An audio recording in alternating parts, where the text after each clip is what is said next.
Bienvenidos a la clase del sistema ventricular y el líquido cefalorraquídeo. En esta clase vamos a hablar de estos ventrículos y de lo que hay dentro de los ventrículos, que es el líquido cefalorraquídeo. Los ventrículos, recuerda de anatomía que cuando formábamos a las 5 vesículas que forman el sistema nervioso central, por dentro vamos a encontrar un canal que permanece abierto. Y ese canal que permanece abierto por todo el sistema nervioso central va a dilatarse en algunas regiones para formar a nuestros ventrículos. Así que el canal central de las 5 vesículas durante la embriología se va a expandir en algunos sitios para formar a los ventrículos. Vamos a encontrar que hay 4 ventrículos, 2 de ellos son laterales, hay un ventrículo lateral derecho y hay un ventrículo lateral izquierdo.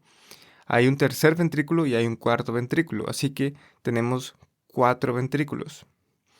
Los ventrículos es donde se encuentra ese líquido cefalorraquídeo y son continuos con el canal espinal. Esto significa que si quieres saber cuál es el estado del líquido cefalorraquídeo dentro del cerebro, puedes tomar una punción lumbar para sacar líquido cefalorraquídeo a nivel de la médula espinal, pero va a ser una representación de lo que también está pasando en el cerebro.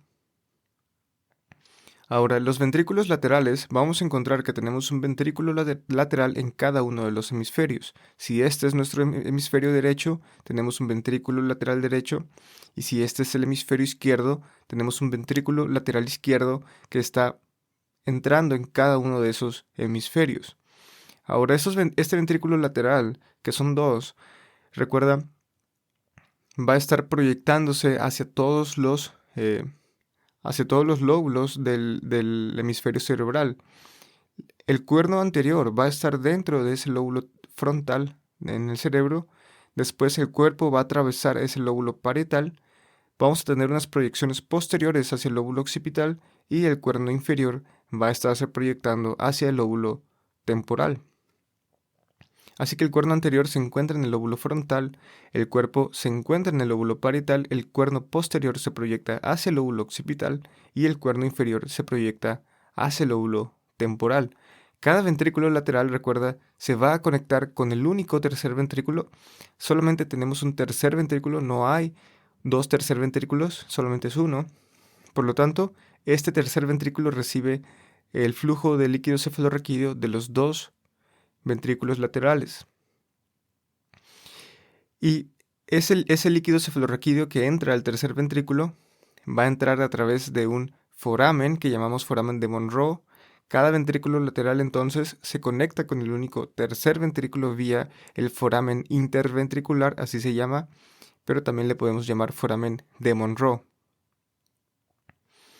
En esa imagen estamos viendo los ventrículos. Si te das cuenta, en una tomografía axial podemos ver que hay unas regiones, dependiendo del corte, obviamente a nivel de cuál es el corte en la cabeza, podemos ver esos ventrículos que están llenos de agua y por eso es que se ven así negritos.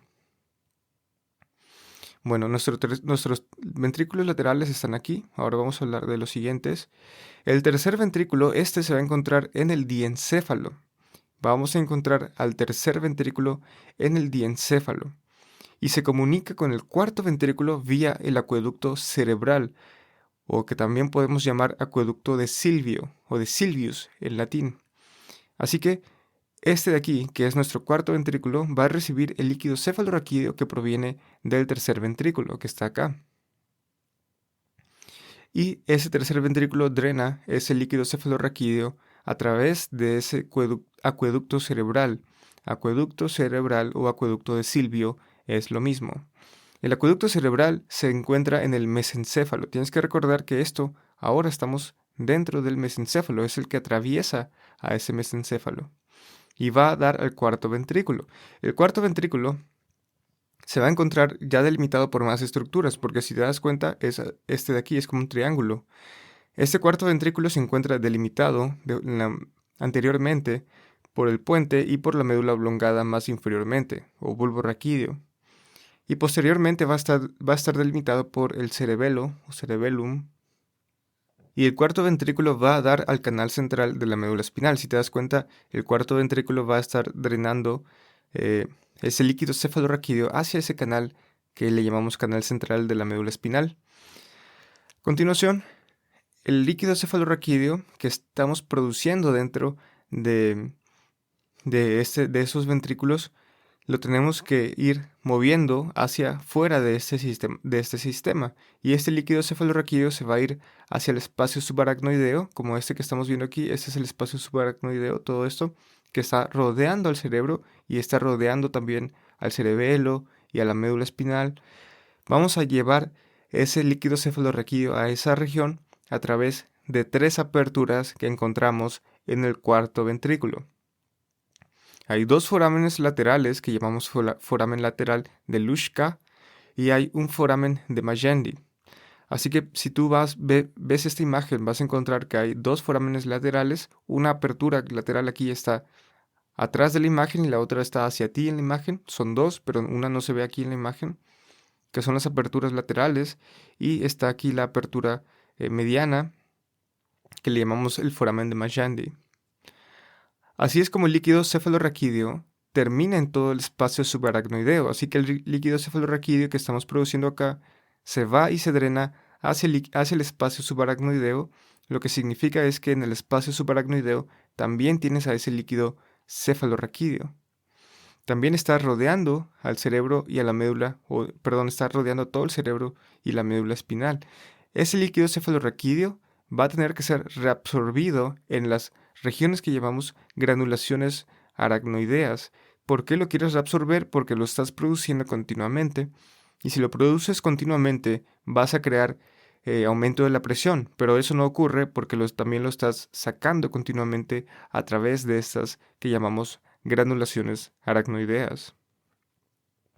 Esas granulaciones aracnoideas van a dar a diferentes senos venosos durales. El principal va a ser el sagital, que estamos viendo en esta imagen. Es este de aquí, ese es un seno venoso. Y ese líquido cefalorraquídeo va a atravesar a través de esas granulaciones subaracnoideas y se va a ir. Simplemente lo vamos a llevar hacia el sistema venoso para que sea drenado, para que se vaya ya a la circulación venosa y ya no esté aquí en el cerebro. El principal entonces de los senos donde drenamos el líquido cefalorraquídeo es el seno sagital superior que estamos viendo en la imagen. Ahora vamos a hablar especialmente de este líquido cefalorraquídeo. En todos los ventrículos van a existir regiones formadas por proyecciones de capilares fenestrados cubiertos por células que llamamos células del epéndimo, y aquí es donde haces tu relación con histología.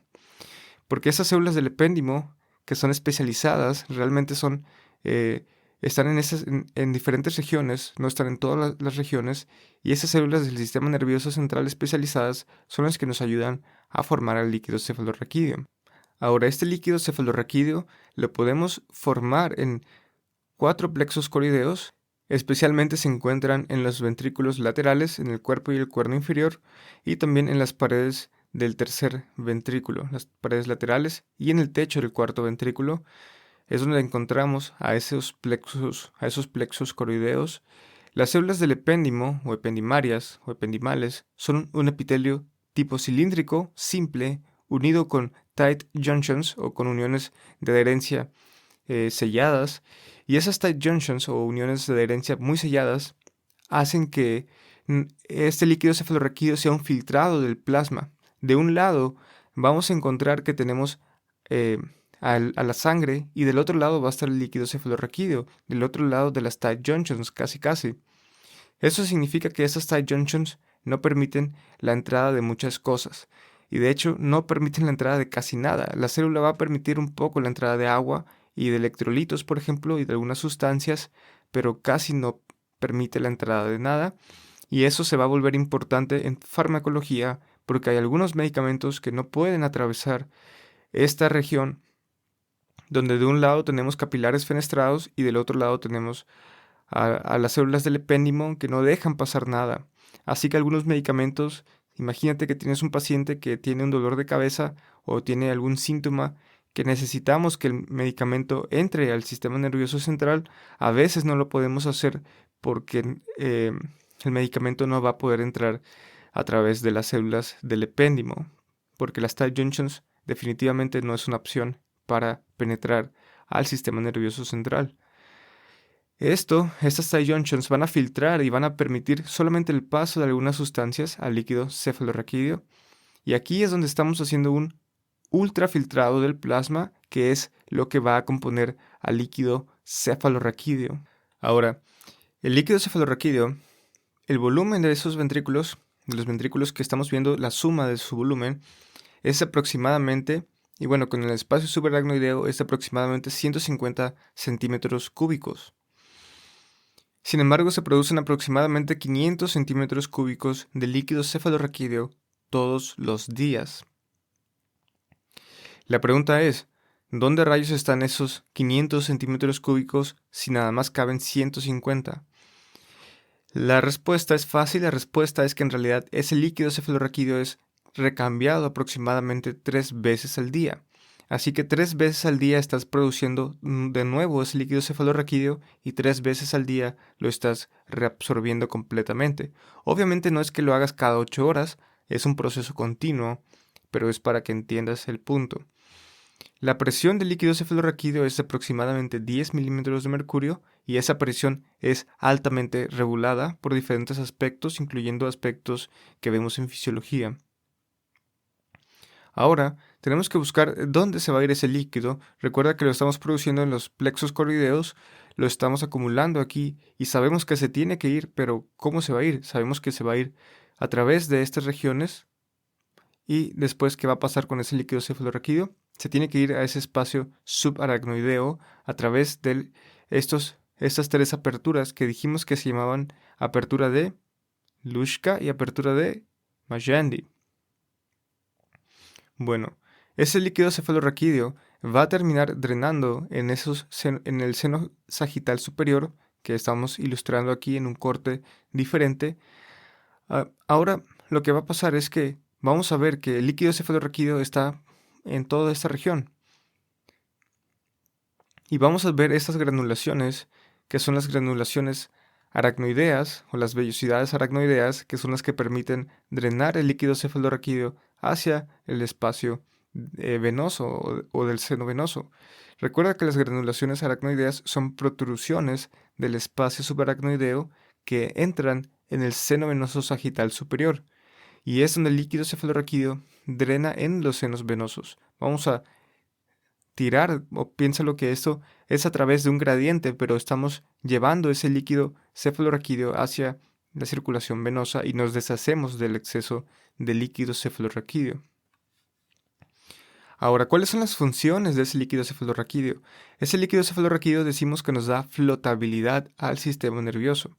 ¿Qué significa eso? Significa que ese líquido está por dentro del sistema nervioso central y lo está expandiendo hasta cierto punto.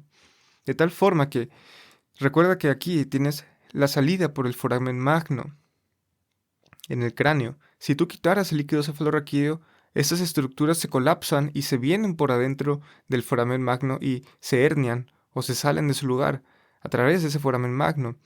Eso significa que el líquido cefalorraquídeo está funcionando como flotabilidad o está expandiendo a este sistema para que no se pueda bajar por ese foramen magno.